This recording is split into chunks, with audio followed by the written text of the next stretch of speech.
Hey, Alex and Don, we're going to go over a recap of some of the guard work we did this week, and we spent all week working on guard, and we built it off of last week when we spent our whole time attacking from mount. And we really looked at guard as just an extension of mount. It's essentially an upside down mount. So we look at all the techniques, all the tactics we work from mount have very similar, if not identical, fundamentals to those that work in the guard. So we looked at this across chokes, arm bars, and hopefully got a unique perspective on how you can expand your arsenal in Jiu-jitsu without learning a bunch of techniques. We learn 1, 2, 3 techniques, and then we apply them across a wide array of positions.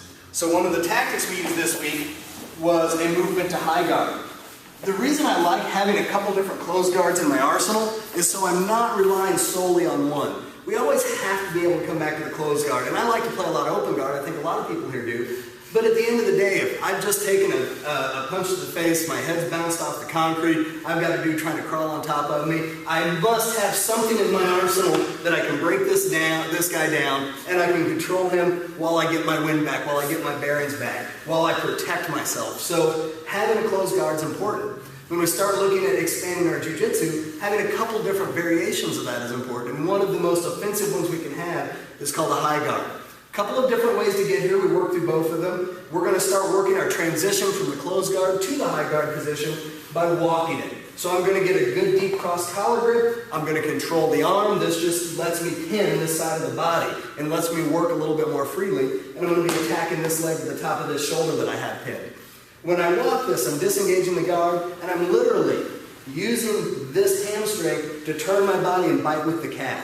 And then I'm going to do the same thing, turn and bite, turn and bite, turn and bite, until I've walked myself with my shin over the back of his neck.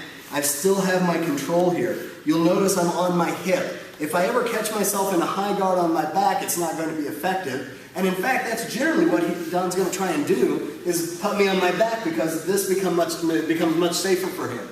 So anytime I'm moving to the high guard, I want to end up on the hip opposite of my attacking leg. So walk, walk, walk, walk, and I'm breaking that posture down. You see how that motion is driven by the hips, and it continually breaks that posture down. Alternatively, we can go ahead and hop this a little bit. Where I disengage my guard, it's a little less stable, it's a little less controlling, but it's generally much more surprising for the other half of this equation. I disengage, hips out, and now I'm just using the momentum of this leg to hop and turn as I go. So it's the rocking chair drill everyone gets sick of in warm-ups, right? Again, the footwork in jiu-jitsu. I'm here, rock, and catch. Either way is acceptable, there's a time and place for both. And now let's look at our attack sequence. While I'm staying on my hip, this becomes a really great opportunity to start chaining attacks. And I'm going to start attacking based on what he gives me, what feed he falls into here. I don't dictate what I'm going to do. He doesn't dictate it. Cooperatively, based on where my motion put him, where his body structure puts him, is what I'm going to attack first. So we're going to look at first this bench shoulder lock. I'm going to go ahead from my controlling position, take my elbow, bring my elbow to my rib cage, building my little T-Rex arms. And that, you see, exposes the hand and almost automatically points his thumb towards my pocket over here. Once I have this hand disengages, goes mid-forearm, this hand comes around, traps at the wrist. So I trap this shoulder, 90-degree bend in the elbow, and now I'm going to pull his thumb towards my pocket, but that's not the primary mover. The primary mover, as always, is my guard, which is why we use this position. And my feet are going to drive at a 45-degree angle over his shoulder. Not straight back, not straight up, but right out at this 45-degree angle. So that when I push his thumb to my pocket, I get the shoulder lock. Once he starts to feel this is our first attack. One of the things that generally happens is he realizes this isn't good, and he's going to try and extend out of that. From here, I'm just going to go ahead, take the thumb. I can step over to a full armbar, but a lot of times I can just continue my hip motion, control the thumb, and armbar from here.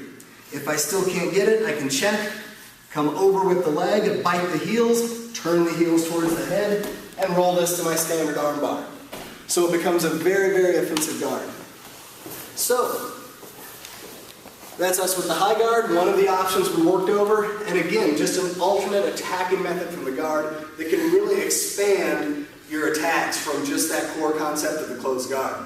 So something to play with, lots of good concepts in there, lots of good hip motion, arm isolation, all things that are important across Jiu-Jitsu. So, check out the rest of our stuff, like and subscribe to the channel, and check back in next week when we're going to go ahead and work on now breaking the guard.